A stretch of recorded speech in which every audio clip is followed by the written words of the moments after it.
Hi hello everyone. இன்றைக்கி நம்ம ரொம்ப டேஸ்டியான பேக்கரி ஸ்டைல் தேங்காய் பன் எப்படி வீட்டிலே ரெடி பண்ணுறது அப்படிங்கிறத பார்க்க போகிறோம். அதுவும் எக் எதுவும் ஆட் பண்ணாமல், ஒயிட் சுகர் இல்லாமல், ப்ரௌன் சுகர் வச்சு ரொம்ப டேஸ்டியான ஒரு கோகோனட் பன் தான் இன்றைக்கி ரெடி பண்ணி காமிச்சிருக்கேன். இந்த தேங்காய் பன் ரொம்ப சாஃப்டாக ரொம்ப டேஸ்டியாக இருக்கும். கண்டிப்பாக ட்ரை பண்ணி பாருங்கள். இதுக்கு ஃபஸ்ட்டு ஒரு பவுல் எடுத்து வச்சுருக்கேன். மிக்சிங் பவுலில் நம்ம ஈஸ்ட் ஆட் பண்ணிக்க போகிறோம். ஈஸ்ட் 1 டேபிள் ஸ்பூன் அளவுக்கு ஈஸ்ட் ஆட் பண்ணிவிட்டு 2 டீஸ்பூன் அளவுக்கு சுகர், நார்மல் சுகர் இருக்கு இல்லையா, அது ஆட் பண்ணிவிட்டு அது கூட வார்ம் வாட்டர். நம்ம தண்ணி ரொம்ப சூடாகவும் இருக்கக்கூடாது, ரொம்ப கூலாகவும் இருக்கக்கூடாது. வார்ம் வாட்டர் ஒரு ½ கிளாஸ் ஆட் பண்ணியிருக்கேன். இது கூட ஒரு ½ கிளாஸ் அளவுக்கு வார்ம் மில்க் ஆட் பண்ணியிருக்கேன். இதை ஆட் பண்ணிவிட்டு இதை ஒரு 10 மினிட்ஸ் நல்லா ஊற விட்டுறணும். அப்போ ஈஸ்ட் நல்லா உங்களுக்கு ஆக்டிவேட் ஆகி வந்திருக்கும். அப்போது இப்போ இதை ஒரு 10 மினிட்ஸ் நம்ம சைடில் வச்சிட்டோன்னா இப்போ எடுத்து பார்த்தா நல்லா ஆக்டிவேட் ஆகிருக்கு பாருங்கள். ஈஸ்ட்டு நல்ல பபிள்ஸ்லாம் ஃபார்ம் ஆகிருக்கு. அப்போ நல்லா ஆக்டிவேட் ஆகிருக்குன்னு அர்த்தம். ஈஸ்ட்டோட குவாலிட்டி ரொம்ப இம்பார்ட்டன்ட். ஸோ நல்ல குவாலிட்டி ஈஸ்ட் வாங்கினா தான் பன் ரொம்ப சாஃப்டாக இருக்கும். இப்போ இதுக்கு 2 கப் அளவுக்கு நான் மைதா ஆட் பண்ணிக்க போகிறேன். 2 கப்புக்கு 1 டேபிள் ஸ்பூன் அளவு ஈஸ்ட் கரெக்டான அளவாக இருக்கும். இதுக்கு உப்பு, தேவையான அளவு உப்பு ஆட் பண்ணிவிட்டு நல்லா மிக்ஸ் பண்ணிக்கலாம். இந்த மிக்சரில் இருக்க ஈரப்பதம் எல்லாம் மிக்ஸ் ஆனதுக்கப்புறமா தேவைன்னா பார்த்துட்டு நம்ம பால், வார்ம் மில்க்கோ இல்லைன்னா கொஞ்சம் வெதுப்பான தண்ணியும் ஆட் பண்ணி நம்ம நல்லா ஒரு சாஃப்டான டோ கன்சிஸ்டன்சிக்கு நம்ம பிசைஞ்சு எடுத்துகிட்டு வந்துடலாம். இது ரொம்ப டைட்டாகவும் இருக்கக்கூடாது. ஸோ இந்த அளவுக்கு நல்லா பிசைஞ்சிட்டு மேலே ஒரு 2 டீஸ்பூன் இன்றைக்கி நான் ஆலிவ் ஆயில் ஆட் பண்ணியிருக்கேன். அப்படி வேண்டாம், ஆலிவ் ஆயில் வேண்டாம் அப்படின்னா நீங்கள் பட்டர் மெல்ட் பண்ணி அது கூட ஆட் பண்ணிக்கலாம். ஒரு 2 டேபிள் ஸ்பூன் அளவுக்கு பட்டர் ஆட் பண்ணிவிட்டு நல்லா மிக்ஸ் பண்ணி கொடுக்கணும். இதில் இம்பார்ட்டன்ட் ஸ்டெப் என்னென்னா, இந்த மிக்ஸ் பண்ணுற டைமில் இந்த மாதிரி ஸ்ட்ரெச் பண்ணி நம்ம மிக்ஸ் பண்ணணும். இந்த மாதிரி அந்த டோவை நல்லா ஸ்ட்ரெச் பண்ணி ஒரு 10 மினிட்ஸாவது நம்ம பிசைஞ்சு கொடுத்தா தான் அந்த பன் நல்லா சாஃப்டாக கிடைக்கும் நமக்கு. ஸோ இந்த மாதிரி நல்லா ஸ்ட்ரெச் பண்ணி பிசைஞ்ச பிறகு இந்த பவுலில் லைட்டாக மேலே ஆயில் தடவிட்டு நம்ம இதை 3 to 4 hours நம்ம டைம் கொடுத்துடலாம். இதுக்கு இந்த டைமில் நம்ம நம்மளோட ஸ்டஃபிங்கை ரெடி பண்ணிடலாம். இன்றைக்கி நான் டெசிகேட்டட் கோகோனட் எடுத்திருக்கேன். இது நான் ஃப்ரெஷ் கோகோனட்லேருந்து நானே ரெடி பண்ண டெசிகேட்டட் கோகோனட். இதுக்கான ரெசிபி என்னோடய சேனலில் இருக்குது. நான் அதோட லிங்க்கு தரேன், நீங்கள் கண்டிப்பாக செக் பண்ணி பாருங்கள். இது ரொம்ப சிம்பிளாக நம்ம வீட்டிலே பண்ணிடலாம் இந்த டெசிகேட்டட் கோகோனட்டை. இது கூட நம்ம இனிப்புக்கு ஏற்ற மாதிரி நம்ம ப்ரௌன் சுகர் ஆட் பண்ணியிருக்கேன். ஒரு ½ கப் அளவு ப்ரௌன் சுகர், ஒரு ½ டீஸ்பூன் அளவுக்கு ஏலக்காய் தூள், இதையும் ஆட் பண்ணிவிட்டு இந்த ஃப்ளேவர்ஸ் நல்லா எல்லா சைடும் பரவுற அளவுக்கு நம்ம மிக்ஸ் பண்ணி விட்டுறலாம். நல்லா எல்லா சைடும் மிக்ஸ் பண்ணதுக்கப்புறமா ஒரு ½ கப் அளவுக்கு டூட்டி ஃப்ரூட்டி. இது நம்மளோட சாய்ஸ் தான். டூட்டி ஃப்ரூட்டி இல்லைனா நட்ஸ் விருப்பம் இருந்தால் கேஷ்யூஸ், ஆல்மண்ட்ஸ் அந்த மாதிரி கூட நம்ம ஆட் பண்ணிக்கலாம் ஸ்டஃபிங்கில்.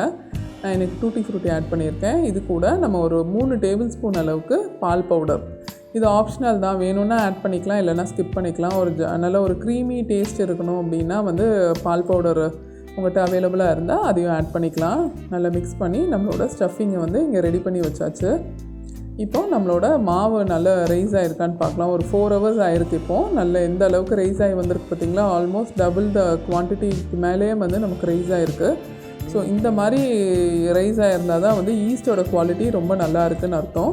ஸோ இந்த மாதிரி எடுத்திங்கன்னா அழகாக வரும் பாருங்கள். நம்மளோட மிக்ஸ்சர் நல்ல சாஃப்டாகவும் இருக்குது.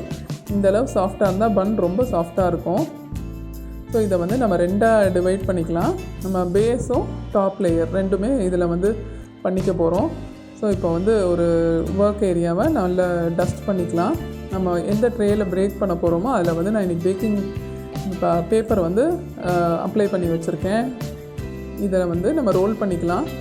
நம்ம ஒரு போர்ஷன் வச்சுருந்தோம் இல்லையா, அதை நல்லா ரொம்ப திக்காகவும் இல்லாமல் ரொம்ப தின்னாகவும் இல்லாமல் ஒரு ½ inch திக்னஸ்க்கு நல்லா ரோல் பண்ணிக்கலாம்.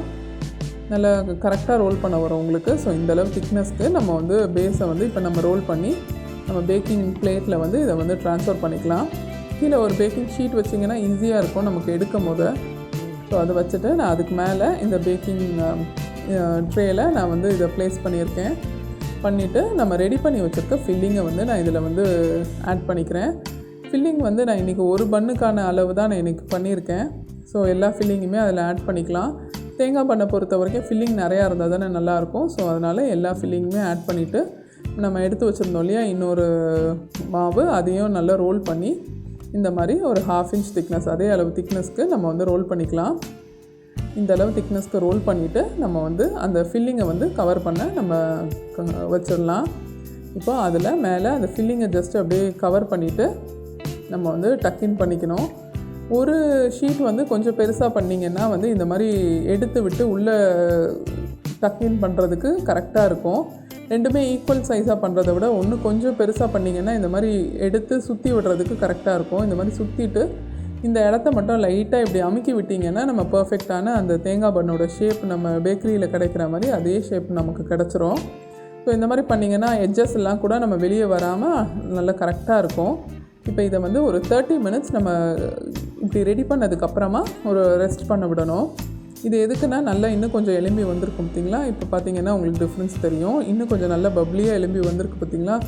அந்த சாஃப்ட்னஸ் வந்து இந்த மாதிரி நம்ம வெயிட் பண்ணி பண்ணுறதுனால கிடைக்கும். இது கூட நம்ம வந்து மில்க் வாஷ் கொடுத்துக்க போகிறோம். மேலே நார்மல் பால் இருக்கு இல்லையா, அதை எடுத்து நம்ம வந்து மேலே அப்ளை பண்ணிக்கணும். இது வந்து அந்த கோல்டன் கலர் கிடைக்கிறதுக்கு ரொம்ப யூஸ்ஃபுல்லாக இருக்கும். இது அதுக்கு மேலே பிளாக் எள்ளு விருப்பம் இருந்ததுன்னா நம்ம வந்து ஆட் பண்ணிக்கலாம். இல்லைனா டூட்டி ஃப்ரூட்டி உங்களுக்கு விருப்பமாக இருந்தால் அது கூட ஆட் பண்ணிக்கலாம். இல்லை நட்ஸு எது வேணுமோ நம்ம சாய்ஸுக்கு ஏற்ற மாதிரி நம்ம ஆட் பண்ணிவிட்டு ப்ரீஹீட் பண்ண அவனில் வந்து 170 டிகிரிஸில் வந்து நான் பேக் பண்ணியிருக்கேன் 12 to 15 மினிட்ஸ். இல்லைன்னா நீங்கள் பார்க்கலாம், இடையிலே பார்த்தாலே உங்களுக்கு தெரியும் கலர் வந்து நல்லா கோல்டன் ப்ரௌனாக வந்துருச்சுன்னா வந்து நீங்கள் ரிமூவ் பண்ணிக்கலாம். இல்லை இடையில இன்னும் கொஞ்சம் கலர் வரணும் அப்படிங்கிறது தோணுச்சுன்னா நீங்கள் வந்து இன்னொரு வாட்டி மில்க் வாஷ் கூட கொடுக்கலாம். எக் வாஷ் கொடுக்கணுன்னா கூட கொடுக்கலாம். எக்கு விருப்பம் இருந்ததுன்னா நீங்கள் வந்து எக்கில் கூட வாஷ் கொடுக்கலாம். ஸோ இப்போ வந்து நம்மளோட பர்ஃபெக்டாக பேக்கான தேங்காய் பன் வந்து ரெடியாக இருக்குது. ஜஸ்ட் இப்போ தான் நான் ரிமூவ் பண்ணி வச்சுருக்கேன்.